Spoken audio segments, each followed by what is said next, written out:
Programang ito ay rated SPG. Striktong patnubay at gabay ng magulang ang kailangan. Maaaring may masiselang tema, lengguwahe, karahasan, sexual, horror o droga na hindi angkop sa mga bata. Naisagawa na ng Lotus Gang ang plano nila sa loob ng kulungan. May mapapahamak kaya sa kanila? Magandang araw at eto na nga tayo sa ating pinakaabangang tagpo sa Abot Kamay na Pangarap. Welcome to my channel. Please don't forget to like, comment, and click the bell button para lagi kayong updated sa aking mga videos. Samantala sa labas ng presinto, dumating naman si Carlos pero hindi siya pinayagan makapasok sa loob dahil hindi nakalista ang pangalan niya. Galit na galit si Carlos sa pulis at nagpupumilit siya na nasa loob ang asawa niya at kailangan niya itong puntahan. Pero kahit anong paliwanag gawin ni Carlos ay hindi siya nakapasok. Maya-maya ay lumabas si Giselle at nakita niya na umuusok sa galit si Carlos. Kinausap ni Giselle si Carlos at ipinagtataka niya kung bakit bigla itong napasugod at nagalit na galit, lalo na nung nabagit niya na kasama si Robert sa loob. Sabi ni Giselle na pareho kayo ni Moira na may bulkang tinatago at ang pagkakaiba nyo lang ay yung kay Moira ay pumutok na at sumabog na. Sa'yo, kailan ba sasabog yan? Sinabihan ni Carlos si Giselle na wag mo akong galitin, hindi mo ako kilala. Sabi ni Giselle na ayoko din naman at umaasa naman ako na alam na ni Lynette na may bulkang kang tinatago o baka nga alam niya na din. Saka umalis si Giselle habang si Carlos naman ay nag-antay na lang sa labas ng presinto. Samantala sa loob nagalit si Lynette at Robert kay Moira. Sabi ni Lynette na sinasabi ko na nga ba na hindi totoo na nagbago ka na. Pinapaniwala mo lang kami sa mga drama mo. Ganon din si Robert, nagalit ito at sinabihan niya si Moira na hindi ka talaga magbabago, Moira. Nabigla naman si Moira sa ginawa niya at agad siyang humingi ng paumanhin sa dalawa. Pero hindi na siya pinaniwalaan kahit anong gawing paliwanag niya. Habang nagkakagulo si Lynette, Moira at Robert, nagkaroon naman ng pagkakataon ang Lotus Gang na isagawa ang plano nilang paghiganti kay Giselle sa ginawa sa kanya. Isa-isang naghanda ang mga kasamahan niya at pinalibutan sila sa gitna. Sabay sumigaw si Madam Lotus na walang gagalaw sa inyong masama para hindi kayo masaktan. At sabay itinutok ng mga kasamahan ni Madam Lotus ang barils na hawak nila sa kanila. Ikinagulat at natakot ang lahat. Maya-maya ay inutos ni Madam Lotus na ipasok silang lahat sa selda. Kaya sa sobrang takot ni Lynette, hinawakan niya ang kamay ni Annalyn at niyakap niya ito. Habang ipinapapasok sila sa selda, nagsalita si Robert kay Madam Lotus na kung bakit nila ito ginagawa sa kanila. Samantalang tinulungan na nga kayo tapos gagawin niyo kaming hostage? Galit na sinabihan ni Madam Lotus si Robert na wala akong pakialam sa sinasabi mo. Kung ayaw mong masaktan, sumunod ka na lang. Kaya walang nagawa si Robert kundi ang sundin ang utos ni Madam Lotus. Sa loob, inipon silang lahat at ipinaliwanag ni Madam Lotus kung bakit niya ito ginawa. Sabi ni Madam Lotus na alam niyo ba na si Giselle ang dahilan kung bakit nangyayari ito sa inyo? Dahil hindi niya pinagbigyan ang kahilingan ko na makita ko ang anak ko. Simple lang naman ang hiling ko sa kanya, ang bigyan niya ako ng pagkakataon na mapuntahan ko ang anak ko, pero hindi niya ako pinagbigyan kaya eto kayo ngayon, hostage ko kayong lahat. At galit na sinabi ni Madam Lotus sa kanila, kapag may namatay sa inyo, siya ang sisihin ninyo. Kaya napayakap ng sobra si Annalyn sa nanay Lynette niya sa takot. Maya-maya, tinawagan ni Madam Lotus si Giselle gamit ang telepono ni Robert. Habang si Giselle naman ay kararating lang sa Apex Hospital at nag-uusap sila ni Eric. Ipinagtaka ni Giselle kung bakit tumatawag si Robert sa kanya kaya agad niya itong sinagot. Narinig agad ni Giselle ang boses ni Madam Lotus at sinabihan siya na hawak ko ngayon ang mga tauhan mo ng Apex kasama ng kapatid mong si Robert at ang pamangkin mong si Annalyn. Ikinagulat ni Giselle ang sinabi ni Madam Lotus sa kanya.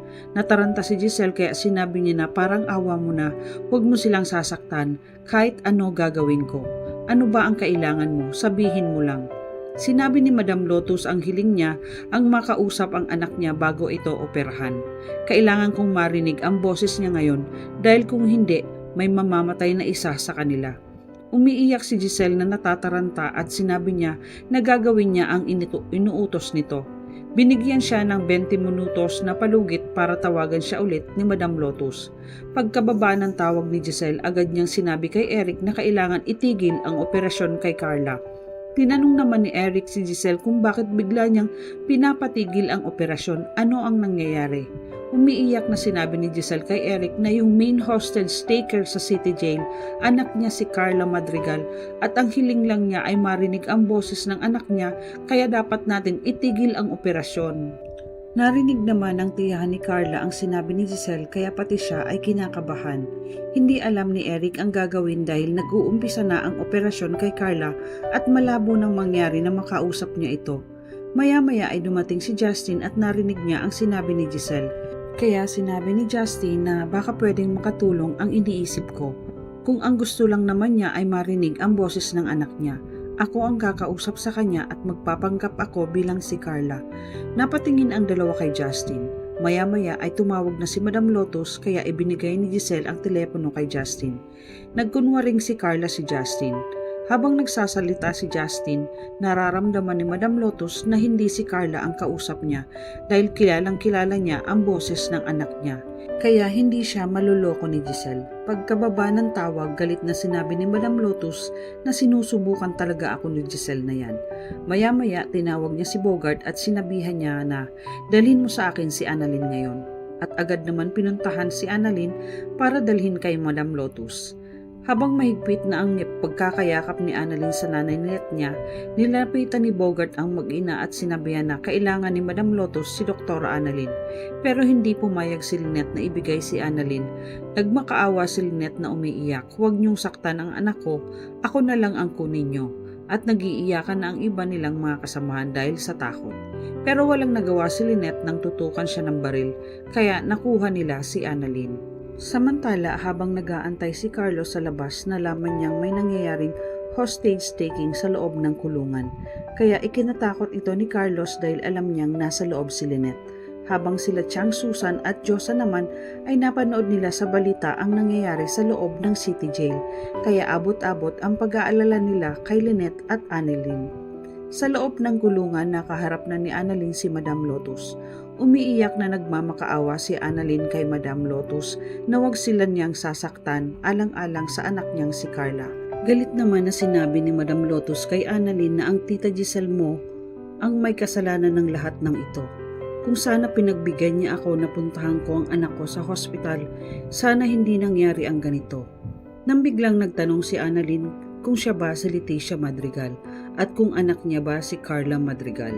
Sabi ni Madam Lotus na oo, siya ang anak ko. Maya-maya ay may inilabas si Annalyn na origami na ginawa ni Carla. Sabi ni Annalyn na ipinabibigay niya po ito sa iyo. Biglang napaiyak si Madam Lotus nang makita niya ang ginawa ng anak niya. Sabi ni Annalyn na pinapahanap niya kayo sa akin para ibigay yan sa iyo at pinapasabi niya din sa iyo na mahal niya po kayo at miss na miss ka na din niya. Umiiyak si Madam Lotus habang sinasabi ni Annalyn ang pinapasabi ng anak niyang si Carla. Pero biglang nagbago ang mukha ni Madam Lotus at sinabi na, "Niloloko mo lang ako. Hindi ako naniniwala sa sinasabi mo. Parehas kayo ng tita Giselle mo, manloloko." Kaya ikinatakot ni Annalyn nang makita niyang galit na si Madam Lotus sa kanya. Ano ang gagawin ni Madam Lotus kay Annalyn? Sino ang mapapahamak sa ginawang hostage taking ni Madam Lotus? Ano ang gagawin ni Giselle para iligtas sila? Yan ang ating pakaabangan dito lang sa Abot Kamay na Pangarap. Huwag bibitiw at huwag kalimutan mag-subscribe. Maraming salamat po and God bless.